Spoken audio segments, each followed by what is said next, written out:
What's up, guys? It's Commanderofyomi at refreshingreload.com, doing a little weekly update here about some of the important things going on in the gaming industry. And I know we said we want to do a little more videos, so we're going to go for that. I'm starting to try to do a little more video editing.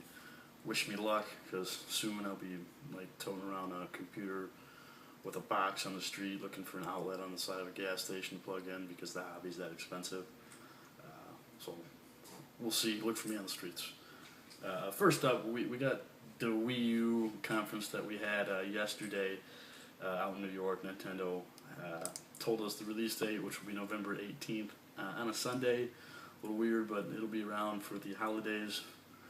I personally don't give a shit because just not a Wii fan or any sort of motion gaming. They do some cool things with it, but I don't know. I like to have the controller in my hand, be that old-fashioned guy, 20 years from now. Still wants a controller. If they're going to virtual reality and that sort of thing, I'll be the old guy. Gonna have full HD support, 1080p, which the Wii did not have. They got 50 titles planned from November, the launch date, till March, which they need to do because it really fucked up the 3DS release date. They had no good titles, and plus I think it's kind of hard to do handheld gaming nowadays anyway with what mobile gaming's doing. They talked about Bayonetta 2, which could be published by Nintendo. They also did a little demo for Black Ops 2, where instead of doing split screen on the television, first player gets the television, second player actually plays based off the screen that's on the controllers. I mean, cool idea. Still don't give a shit, but it's cool. I mean, that's what Nintendo does, and they'll hit the audience. It's going to be cheaper than the next-gen consoles. The Deluxe Black, which is 32GB, is $350. And the regular 8GB white one is going to be $300. So more expensive than the Wii, but it's going to be cheaper than the next Sony and Microsoft consoles for sure.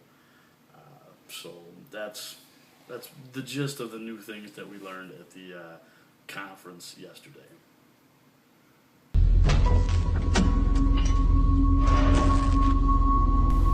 Oh, get stabbed! Next, we're going to talk about the Obsedian teasers they've been doing. The guys that made Neverwinter Nights, Dungeon Siege, they've had little teasers on their home page with a number and just a basic passage underneath. And the number's counting down, so you got to assume today they will give us some type of info as to what the game is, or just, everything's really vague right now. I like teasers, that kind of stuff's cool, but some of them, the third one cracked me up. The book Unread is unwritten. The reason we don't explain it is the reason we use it. Its powers and its mystery. That is the leading key, in part, in whole. Is it clear? Digging for truth buries the seeker. Yeah, that's real deep.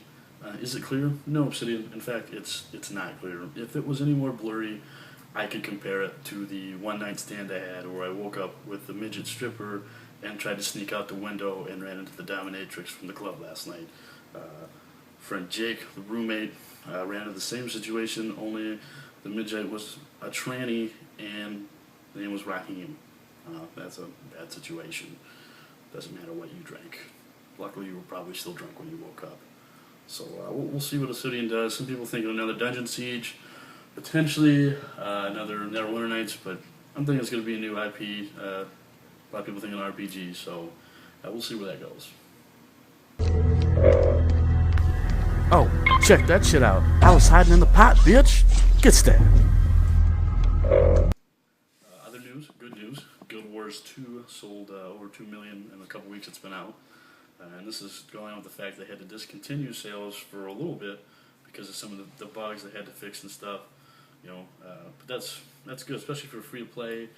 And a lot of people thinking that you can't do a full-priced MMO now, and Guild Wars did it, and they're doing well. They're saying at any point their highest number is about 400,000 people on.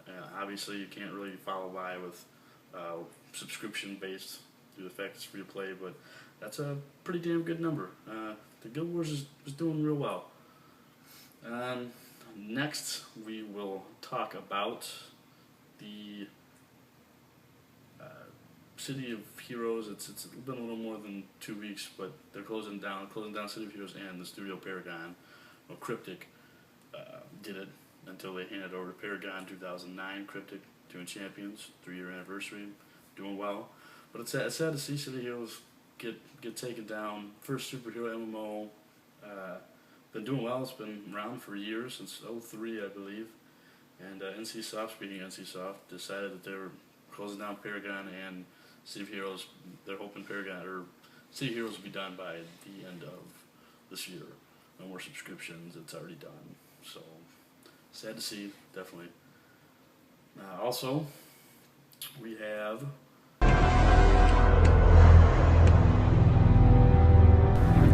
Full-time ninja, bitch. I quit my day job. And yeah, get stabbed. Mark of a Ninja. It's a badass game. If you haven't bought it, go get it. Xbox Live Arcade. It's a fantastic stealth game, which is kind of a much maligned genre, but Clyde Entertainment's killed it. We'll be having an interview with them hopefully here in the next week or two. Just go get it, or you won't be invited to club meetings anymore, and you don't want that. And we'll probably have to come find you. It's a great game. Excellent. That is the most important news deemed by us. Again, Commanderofyomi at refreshmentload.com. Appreciate it, guys. You can find us on Twitter, AskRNR, and you can do the old RSS feed, subscribe to us, superior opinions. We know you want some.